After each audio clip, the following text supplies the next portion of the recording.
محبت اللہ کے لیے، بغض اللہ کے لیے، سگے بھتیجے سے بغض رکھا ہے، بات نہیں کی تو نبی پاک صلی اللہ علیہ وسلم کے فرمان کو ٹالنے کی وجہ سے نہیں کی کہ اس نے نبی پاک صلی اللہ علیہ وسلم کے فرمان کو کوئی اہمیت نہیں دی۔ اور ایسے ہی حضرت عبداللہ ابن عمر رضی اللہ تعالیٰ عنہ،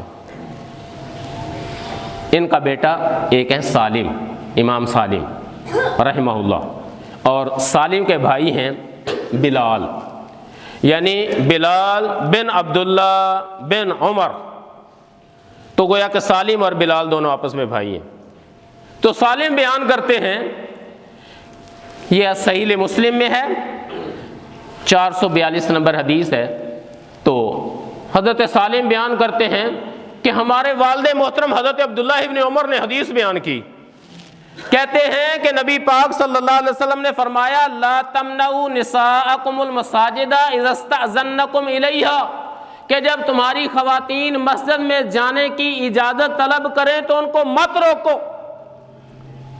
جب یہ نبی پاک صلی اللہ علیہ وسلم کا فرمان حضرت عبداللہ ابن عمر نے ذکر کیا تو ان کا جو بیٹے ہیں نا بلال، وہ کہتے ہیں واللہ لنمنعہن، کہ ہم اپنی خواتین کو ضرور روکیں گے مسجد میں جانے سے۔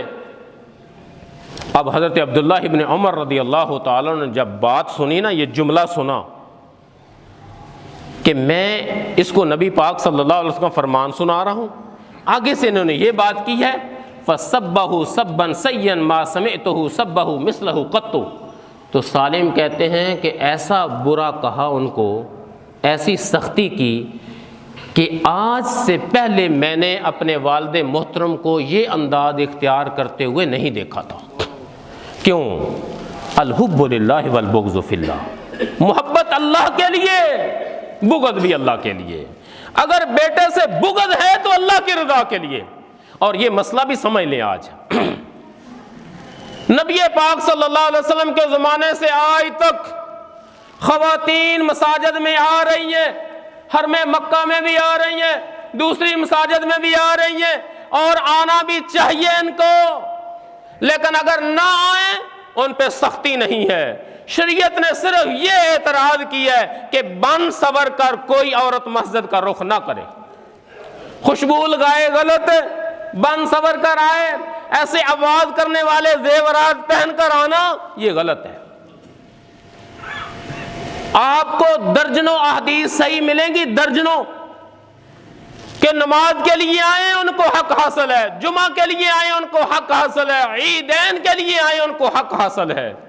لیکن اگر خواتین آنا چاہتی ہیں مساجد میں، جو ان کے آگے روڑے اٹکاتے ہیں، ان کو نبی پاک صلی اللہ علیہ وسلم کے فرمان کی یہ غیرت کرنی چاہیے کہ نبی پاک صلی اللہ علیہ وسلم نے یہ اجازت دی ہے ان کو۔ اگر وہ خود نہ آنا چاہیں تو زبردستی نہیں ہے، اگر وہ آنا چاہیں تو ان کو دنیا کی کوئی طاقت نہیں روک سکتی ہے۔ اور آپ نے بھی پڑھا ہوگا، سنا ہوگا، نبی پاک صلی اللہ علیہ وسلم عشاء کے وقت ایک پیغام ذکر کر رہے ہیں پردے کی آیات کا، اور صبح کو انصار کی خواتین نے اپنے جناب کپڑے بڑے بڑے پھاڑ کر سی کرنا، تو بڑی بڑی اوڑھنیاں لے کر صبح کے نماز میں آئی ہیں، تو سب نے اوڑھنیاں اوڑھی ہوئی تھی۔ کیسے پتہ چلا؟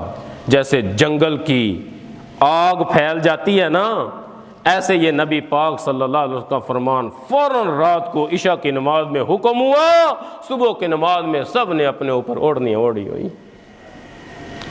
اور اگر مساجد میں خواتین، ہماری بیٹیاں، ہماری بہنیں، مائیں، خالائیں، پھوپھیاں، بھانجیاں، بھتیجی آتی ہیں، ان کو دین کے بارے میں پتہ چلتا ہے کہ دین ہمیں کیا کہتا ہے۔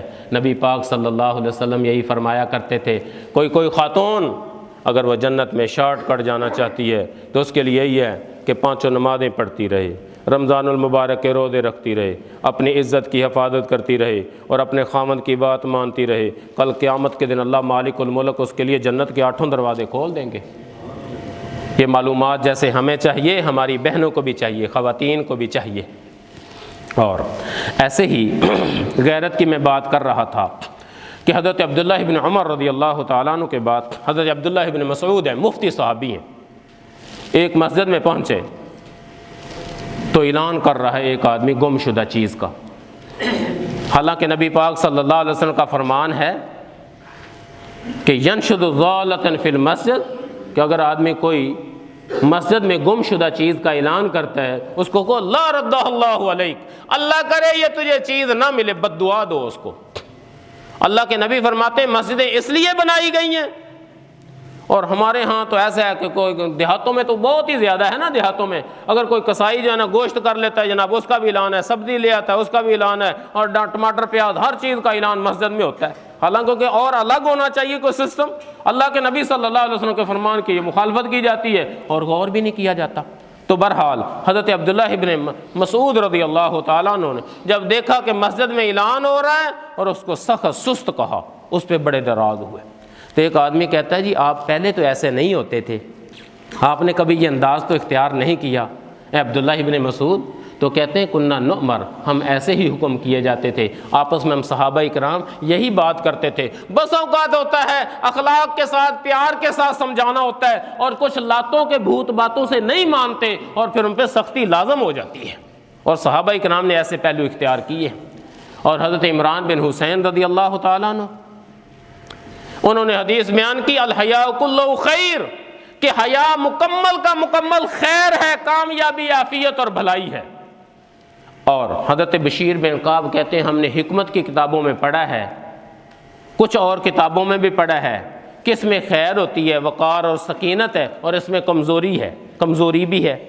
تو حضرت عمران بن حسین کو غصہ آ گیا کہ میں نبی پاک صلی اللہ علیہ وسلم کا فرمان سنا رہا ہوں کہ حیا میں مکمل خیر ہی خیر ہے، تم کہہ رہے ہو کہ اس کے اندر کمزوری بھی ہے، اس کے اندر کمزوری کیسے ہو سکتی ہے؟ اللہ اکبر۔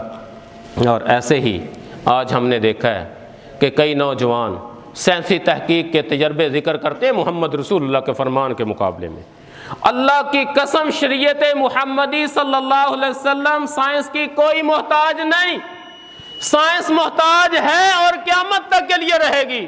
اور 20 ایسے تجربے کیا اس سے بھی زیادہ ہیں کہ جناب سائنس کے تجربے، اس کے تھیوری بار بار تبدیل ہوتی ہے، بار بار تبدیل ہوتی ہے۔ ہمارے نبی کا پیغام جو کل تھا وہ بھی سچا تھا، آج بھی سچا ہے، قیامت تک کے لیے سچا رہے گا، اس میں کوئی تفاوت نہیں ہوگی۔ اور کیوں کہ ڈائریکٹ جن پہ وحی نازل ہوتی تھی، کہ جن کی رہنمائی اللہ مالک الملک خود کرتے تھے، اور ان کا فرمان کیسے غلط ہو سکتا ہے؟ اور ایسے ہی ٹائم بھی اختتام کو پہنچا۔ نبی پاک صلی اللہ علیہ وسلم صحیح بخاری شریف میں کہ صحابہ تشریف فرمائے، اور ایک صحابی نے سونے کی انگوٹھی پہنی ہوئی ہے، آپ نے اس کو اپنے ہاتھ سے اتارا اور پھینک دیا۔ آپ علیہ الصلوۃ والسلام چلے گئے، صحابہ تشریف فرمائے، صحابہ کہتے ہیں کہ اللہ کے بندے یہ اٹھا لے، بیچ دینا، اس سے فائدہ اٹھا لینا۔ وہ آگے سے کہتا ہے واللہ لا آخذہ ابدا وقد طرحہ رسول اللہ صلی اللہ علیہ وسلم، اللہ کی قسم اس کو میں کبھی نہیں اٹھاؤں گا جس کو رسول اللہ نے پھینک دیا ہے، اس کے یہ قابل نہیں کہ اس کو میں اٹھا کر بیچوں اور اس کے پیسوں سے فائدہ حاصل کر لوں۔ یہ ایک غیرت کا مسئلہ تھا، یہ ایک غیرت کا چیپٹر ہے، غیرت کا باب ہے، یہ ایک بڑا لمبا باب ہے۔ اللہ حضرت حذیفہ بن الیمان رضی اللہ تعالیٰ عنہ، ان کے ہاں ان کا ایک غلام تھا مجوسی، مجلس میں انہوں نے پانی مانگا، یہ صحیح بخاری میں ہے، پانی لاؤ، اس نے چاندی کے کٹورے میں، چاندی کے پیالے میں نا پانی لے آیا، جب انہوں نے اپنے ہاتھ میں رکھا تو ایسے رما ہو مار دیا، گرا دیا، فرمانے لگے اس کو میں نے کئی دفعہ کہا ہے سونے چاندی کے برتنوں میں پینا کھانا یہ غیر مسلموں کا کام ہے، وَلَنَا فِي الْآخِرَةِ، سونا چاندی کے برتنوں میں قیامت والے دن ہمیں آخرت میں اللہ جنت میں کھلائیں پلائیں گے، دنیا میں کسی مومن کے لیے روا لائق نہیں ہے، جائز نہیں ہے کہ سونے چاندی کے برتن میں کھائے پیے۔ اس کو میں نے کئی دفعہ سمجھایا، یہ نہیں سمجھتا۔ اللہ اکبر، یوں بھی سختی کرتے تھے۔ آخری بات کروں، ہم سب سے محبت کرتے ہیں اور کرنی چاہیے، ٹوٹل الحمدللہ مومنوں سے محبت ہے، لیکن محبت اس کا سبب کیا ہے؟ اللہ کی رضا کے لیے۔ اللہ راضی ہیں تو ان سے محبت کرتے ہیں، اللہ راضی نہیں ہے تو ان سے محبت نہیں کرتے۔ ایک مجلس ایسی تھی، میں نے ذکر کیا شروع میں کہ کوئی علماء دین میں سے ایسا نہیں گزرا جس نے یہ اعلان نہ کیا ہو، اس نے کہا لوگوں وسائل کی کمی کی وجہ سے کچھ حدیث ہمیں نہیں ملی، ہم نے یہ فتویٰ دیا، اگر نبی پاک کا فرمان مل جائے ہمارے اس فتوے کو دیوار کے ساتھ دے مارنا ہے، رسول اللہ کی بات کو اپنے گلے کا ہار بنا لینا ہے۔ اور ایسے ہی امام وقی، صحابہ بڑے غیرت مند، اس سے پہلے ہے اللہ مالک الملک، رسول اللہ صلی اللہ علیہ وسلم کے بارے میں بڑے غیور ہیں، صحابہ بڑے غیور تھے، تابعین بڑے غیور تھے، ائمہ بڑے غیور تھے۔ ان میں سے مختصر امام وقی رحمہ اللہ، انہوں نے ایک واقعہ بیان کیا، کہتے ہیں کہ نبی پاک صلی اللہ علیہ وسلم نے فرمایا، یہ ساری حدیث کی کتابوں میں ہے، آپ فرماتے ہیں قربانی کا جو اونٹ ہے نا، اس کی ایک طرف کوہان سے تھوڑا سا چیر کرنا، وہ خون اوپر مل دیا جائے۔ وہ اس وقت قربانیاں جاتی تھی پیدل، حج کران کرتے تھے لوگ، اس کو خون مل دیا جائے تاکہ سب کو پتہ چلے یہ مینا میں اللہ کے گھر میں یہ قربان ہونے کے لیے جا رہا ہے۔ وہ کہتے ہیں جی، ایک آدمی نے کہا کہ جی امام ابو حنیفہ رحمۃ اللہ علیہ وہ اس کو نہیں مانتے، وہ کہتے ہیں یہ تو مسئلہ ہے، یہ شکل بگاڑنے والی بات ہے اور یہ جانور کو خراب کرنے والی بات ہے۔ اور امام وقی رحمہ اللہ کہتے ہیں کہ میرا دل چاہتا ہے کہ میں تجھے قید و بند کر دوں، جب تک تو توبہ نہ کرے تجھے میں چھوڑوں نہ۔ میں محمد رسول اللہ صلی اللہ علیہ وسلم کی بات پیش کر رہا ہوں، تو امام ابو حنیفہ رحمۃ اللہ علیہ کے قول کو پیش کر رہے ہو۔ بے غیرت کا تبادل ہے نا، یہ ان ائمہ نے سب نے کہہ دیا، لوگو اذا صح الحدیث فہو مذہبی، جب صحیح حدیث تمہیں مل جائے وہ ہمارا مسلک اور مذہب ہے۔ آج کے لوگ جو بھی راستہ اختیار کرے انشاءاللہ العزیز علماء دین و سابقین اللہ کے ہاں سرخرو ہیں، انہوں نے ہمیں کہہ دیا ہے کہ صحیح حدیث ہمارا مسلک اور مذہب ہے۔ سب نبیوں سے محبت کرو، سب ائمہ سے محبت کرو، بڑوں کا احترام کرو، چھوٹوں سے پیار کرو، مل بیٹھو، لیکن بات اللہ اور اس کے رسول کی مانو، یہی دین کا خلاصہ ہے، اس میں ہی کامیابی اور کامرانی ہے۔ اگر ادھر ادھر جائیں گے تو غلط راستوں میں پھنس جائیں گے، کہیں اور نکل جائیں گے۔ اب دیکھیں یہ ائمہ دین جب نہیں تھے، اس سے پہلے جو لوگ تھے وہ زمین پہ چلتے تھے، ان کے پاؤں کی آہٹ جنت میں سنائی دیتی تھی۔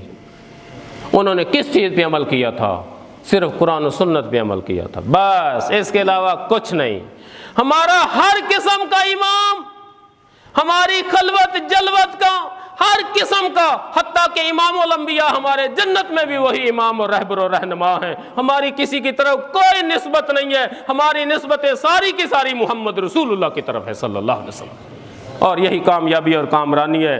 محمد رسول اللہ صلی اللہ علیہ وسلم کے بارے میں غیرت پیدا کریں، غیرت، یہ بڑی کامیابی کی بات ہے، اللہ کی قسم۔ اگر رسول اللہ کا فرمان ہے اس کے مقابلے میں کسی کی بات نہیں آنی چاہیے۔ احترام اپنی جگہ، وڈیرا پن اپنی جگہ، اللہ اس پہ عمل کرنے کی توفیق عطا فرمائے، آمین۔ وآخر دعوایا ان الحمدللہ۔